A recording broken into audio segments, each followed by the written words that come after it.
I work the night shift at Elmwood Cemetery in my small town. It's not a glamorous job, but it pays the bills. Most nights are quiet, just me and the gravestones under the moonlight. But there's something eerie about this place, something that makes my skin crawl. Before I start my story, I just want to make it clear that I do not believe in ghosts or the supernatural. It was one evening in late October when I first started noticing strange things happening at the graveyard. I was raking leaves near the old mausoleum when I heard footsteps behind me. I turned around, expecting to see one of the other workers, but there was no one there.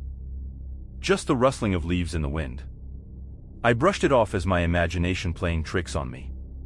But as the nights went on, the strange occurrences became more frequent. I would hear whispers echoing through the trees, and sometimes I swore I saw shadows moving among the tombstones. One night, as I was digging a new grave, I heard a loud thud coming from inside the nearby crypt. My heart raced as I cautiously approached the entrance. I shined my flashlight into the darkness, but there was nothing there. Just an empty chamber filled with cobwebs and dust. I tried to ignore the unsettling feeling creeping up my spine as I continued with my work. But it seemed like the graveyard itself was alive with some unseen presence, watching my every move. As the weeks passed, the strange occurrences only intensified. I would find flowers that were placed on freshly dug graves destroyed, even though I knew no one had been there. Other times I would find items in different locations than where I have placed them. And sometimes I would catch glimpses of figures darting between the trees and graves, only to vanish when I blinked. As I mentioned before, I do not believe in ghosts or spirits, but I could not find an explanation for these strange occurrences. I began to dread coming to work each night, knowing that I would be alone with whatever unknown forces lurked around this place. But I couldn't afford to quit, so I forced myself to push through the uneasiness and carry on. Then, one particularly stormy night, things took a turn for the worse. As I was finishing up my rounds, a thick fog rolled in, obscuring my vision. I stumbled through the graveyard, feeling like I couldn't breathe. Suddenly, I heard a blood-curdling scream pierce the silence. I froze in terror, my heart pounding in my chest. Without hesitation, I raced towards the source of the sound, my flashlight cutting through the fog. I found her lying on the ground near the edge of the cemetery, her face pale and her eyes wide with fear. She was covered in mud, wearing no shoes, and her clothes looked like they had been ripped. It was Mrs. Jenkins, the widow who lived nearby. She was clutching her chest, gasping for breath. She looked terrified, as if she had just seen a ghost. I rushed to her side, asking what had happened. But all she could do was point a shaky finger towards the darkness behind me. I turned around slowly, my flashlight trembling in my hand. And that's when I saw it.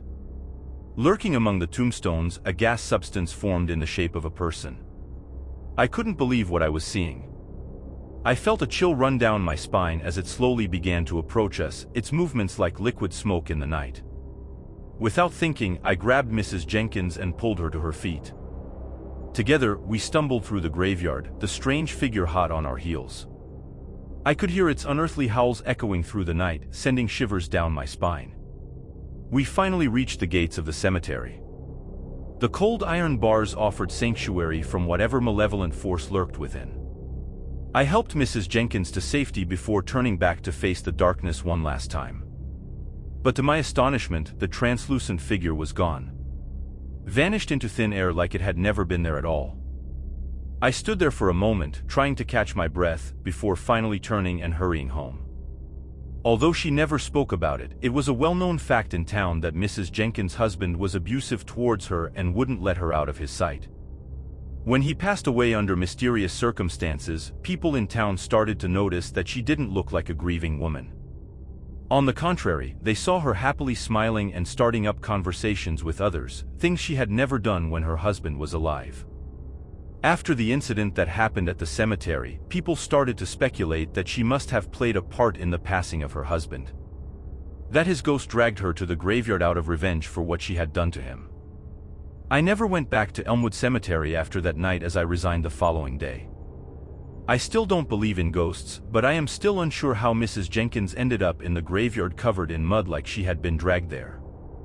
I also still wonder what was that translucent figure that I saw that evening, but deep down I know that I did not want to find out. Hey guys. Please consider subscribing if you want more videos from us here at Fright Fest Factory. Let's get back into it. The air crackled with a tension that had nothing to do with the approaching storm. Rain lashed the windshield, blurring the endless Nevada highway into a smear of gray. Beside me, Becky hummed along to some off-key pop tune, blissfully unaware of the prickling unease that crawled up my spine. We were nearing the Lost Souls Bridge, a notorious spot etched into the local lore for all the wrong reasons. I'd initially scoffed at the tales spun by gas station attendants and sketchy roadside diners. Stories about ghosts on the desolate stretch of highway. Yet, as we approached the imposing underpass, an icy hand seemed to clutch my heart. The bridge was massive, swallowing the sliver of twilight sky with its inky shadow. Streetlights cast an eerie glow on the churning river churning far below. "Just a bridge, Nats," Becky chirped, oblivious to my silent terror. She was all wide-eyed excited about our California road trip, her blonde hair a halo in the dim interior light. Maybe it was just the storm, the isolation, or the stories, but my breath caught in my throat as we entered the underpass. A flash of movement in the rearview mirror sent a jolt through me. I slammed on the brakes, the car skidding on the wet road. "Becky!" I shrieked, heart hammering against my ribs. "Whoa, what's wrong?" Becky demanded, eyes wide with surprise. My voice wouldn't come out for a beat. Finally, I croaked out. "Did you see that?" Becky frowned, glancing around the car. "What are you talking about?" she asked, confused. "In the back seat," I rasped. I looked behind me, but there was nothing. I was sure I'd seen a figure, a wispy shape forming in the shadows. It had vanished as quickly as it appeared, but the memory of it sent shivers down my spine. "There's nothing here, Natalie," Becky reassured me, but a hint of concern flickered in her usually carefree gaze. I wasn't so confident. The rest of the drive to the nearest town was shrouded in silence. Even Becky's humming had ceased, replaced by a tense awareness. I kept checking the rearview mirror, my eyes darting back and forth, searching for any sign of the spectral form. We found a cheap motel on the outskirts of town. The flickering neon sign cast an ominous glow on the peeling paint and cracked windows. It wasn't exactly luxurious, but it was a roof over our heads, a far cry from the lonely highway. Sleep didn't come easy that night. Rain lashed against the thin walls, sounding like a frantic drumbeat. Every creak of the old building sent a fresh jolt of adrenaline through me. I couldn't stop thinking about the stories we heard from townfolk. The figure I thought I saw in the back seat didn't make it easier to sleep either. Finally, with the first hint of dawn, I drifted off, haunted by unsettling dreams of swirling shadows. The following morning, the air felt heavy with a weight that wasn't entirely due to the storm. Becky seemed strangely quiet, picking at her breakfast of cold toast and watery coffee. The memory of the previous night hung thick between us. "I think we should skip the scenic route and just aim for California as fast as possible," I suggested, desperate to put some distance between us and the bridge. "Are you scared of a stupid legend, Nats?" Becky asked, a tinge of annoyance in her voice. "No, it's not just a legend," I mumbled, avoiding her gaze. We packed up the car in tense silence. As I pulled away from the motel, I stole a glance back. An unsettling feeling settled in my stomach. A lone crow perched on the neon sign, its coal-black eyes seemed to follow us as we sped away. The hours melted away as we hurtled down the highway.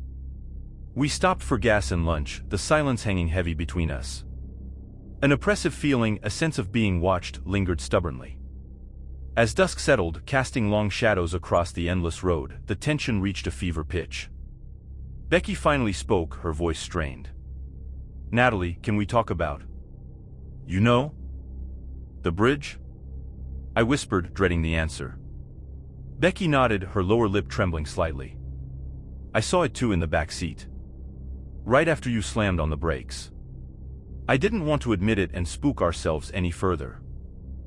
Relief and terror washed over me in equal measure. She had seen something as well, so it was not my imagination. We talked late into the night, piecing together our experiences. The fleeting glimpse, the chilling sensation that wasn't there before. The silence deepened, punctuated only by the rhythmic hum of the engine and the growing unease within. The next morning, we found ourselves in a small town nestled in a valley.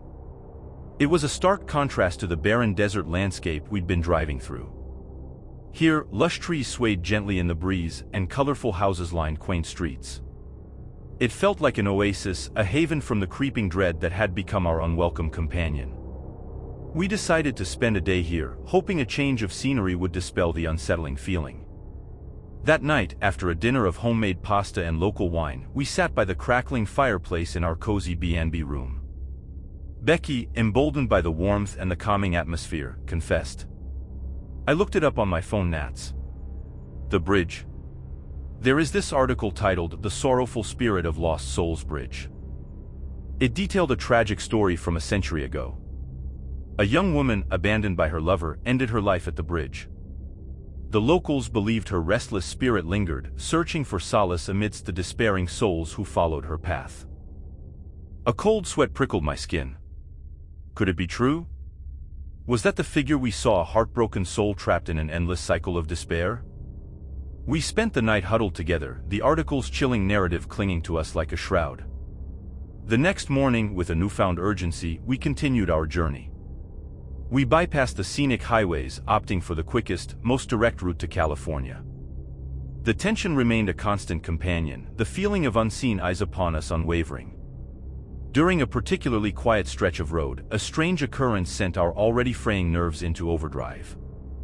The radio, which had been playing static for hours, suddenly crackled to life. A voice, raspy and full of sorrow, filled the car. Stop the car. Go back or suffer my fate. It whispered, the words hanging heavy in the air before the radio plunged back into silence. I slammed on the brakes, the car screeching to a halt on the deserted highway. Becky, white-faced, stared at me with wide, terrified eyes. Did you hear that? She whispered, her voice barely a tremor. I nodded, unable to speak. The silence that followed the disembodied voice was filled with a suffocating dread. We sat frozen, the car a metal cocoon against the vast emptiness around us. We knew we couldn't turn back, so we continued pushing forward, feeling terrified. Hours later, as the sun dipped towards the horizon, California's golden coast shimmered in the distance. A wave of relief washed over me, so intense it brought tears to my eyes. We had made it and we were safe. We stayed for a couple of days and managed to enjoy our vacation, forgetting what happened in the car. On our way back home, we both felt nervous for the first few miles, but relieved settled in shortly as our drive went smoothly without any strange happenings. Needless to say, we chose to follow an alternative route. However, the experience left a mark on us. The chilling memory of the spectral figure, the unsettling radio voice, and the lingering sense of despair clung to us like cobwebs. We rarely spoke of it after that, preferring to bury it deep within our buried memories. Years passed and we settled into our lives, the incident becoming a whispered legend of our road trip. However, one night, a news report sent a jolt through me. It was about a tragic accident on the Lost Souls Bridge. A young couple, lovers by all accounts, had driven off the bridge. I stared at the screen, a horrible realization dawning. The cycle hadn't been broken. The sorrowful spirit was still there, searching for solace amidst the living, forever trapped in its cycle of despair. And the feeling that crawled under my skin, a cold certainty, was that we weren't the last ones to see it. We were just lucky enough to escape its grasp. The air hung heavy with the scent of pine and damp earth as I knelt by my father's grave. It was a rare evening visit. Usually I sought solace in the warm embrace of the afternoon sun. But today, a strange compulsion had drawn me here after work. Something about the graveyard at night made me feel uneasy. Maybe it was the way the dying light cast long, skeletal shadows on the headstones, or perhaps a subconscious premonition of the horror that awaited me. Placing a weathered hand on the cool granite, I whispered, "Hey Dad. Just wanted to say hi." Silence. The usual comforting quiet of the cemetery now felt oppressive. Some crows cawed overhead, the sound echoing through the stillness. I shivered, attributing it to the approaching chill of dusk. As I rose, a twig snapped in the distant woods. My heart hammered against my ribs. The cemetery was deserted at this hour. Or so I thought. I scanned the tree line, but the gathering darkness shrouded everything beyond the headstones. Dismissing it as an overactive imagination, I turned to leave. But something felt wrong. An icy prickle danced on the back of my neck, the kind reserved for moments when you're being watched. I spun around, but the woods remained silent, bathed in the deepening twilight. With a shake of my head, I hurried out of the cemetery, the unease lingering like a bad smell. The following days contained a series of strange events. Unexplained things began happening in my apartment. Objects would move on their own. A book tumbling off the shelf at an inopportune moment. A glass of water inexplicably shattering in the sink. At first I chalked it up to coincidence or even stress as work had been demanding. But the events escalated. One night I awoke to the feeling of being watched. My eyes snapped open, scanning the room bathed in the pale moonlight filtering through the window. Nothing. Relief washed over me, replaced by a bone-chilling creak from the old floorboards in the hallway. It wasn't the house settling, the sound was too deliberate, too purposeful. Heart pounding, I reached for the bat I kept by the bed, a baseball relic of my high school days that suddenly felt ridiculously inadequate. Holding my breath, I crept out of bed towards the source of the sound. The creaking stopped, replaced by an unsettling silence. I reached the hallway entrance and flipped on the light, but there was nothing. Desperate for answers, I returned to the cemetery the next day. My father's grave looked undisturbed, the same weary peace I associated with him. I opened my mouth to speak, almost not recognizing my own voice. "Dad, was it your spirit that followed me back home?" As I turned to leave, a gust of wind swept through the clearing, carrying with it a low, guttural moan.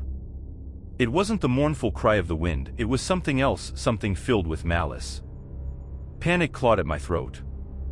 I sprinted out of the cemetery, not daring to look back. Back at my apartment, the feeling of being watched intensified. The air grew thick and oppressive, the shadows taking on a menacing life of their own. Then came the whispers. Faint at first, barely audible murmurs in the dead of night. They grew louder with each passing day, a symphony of unseen voices speaking in a language I didn't understand. A language that curdled my blood and sent chills down my spine. It wasn't my father's spirit that followed me home from the cemetery, I was certain of it now. This entity was malevolent, feeding on my fear. One morning, I woke to my reflection staring back from the bathroom mirror, but it wasn't me. It was a pale, gaunt version with sunken eyes radiating an emptiness devoid of any warmth. My scream echoed through the sterile emptiness of the apartment. When I blinked and looked again, my reflection in the mirror returned to normal. A few days later, I got home from work later than usual, and as I stepped into my house, I froze in terror when I heard a loud crash. I saw glass and other debris breaking and spattering by my feet. My living room chandelier had fallen down inches away from my head. I ran out of my own house feeling terrified, only to return several days later. I'm at my wit's end. My sanity is fraying at the edges. I'm afraid to sleep, afraid to be alone. The thought of seeking professional help brings me no solace. Who would believe the bizarre happenings I've described? Can anyone tell me what is this entity that torments me? Why was it drawn to me at the cemetery, and more importantly, how do I get rid of it? Is there a way to cleanse my apartment? I have nowhere else to turn. Any advice would be appreciated. Thank you.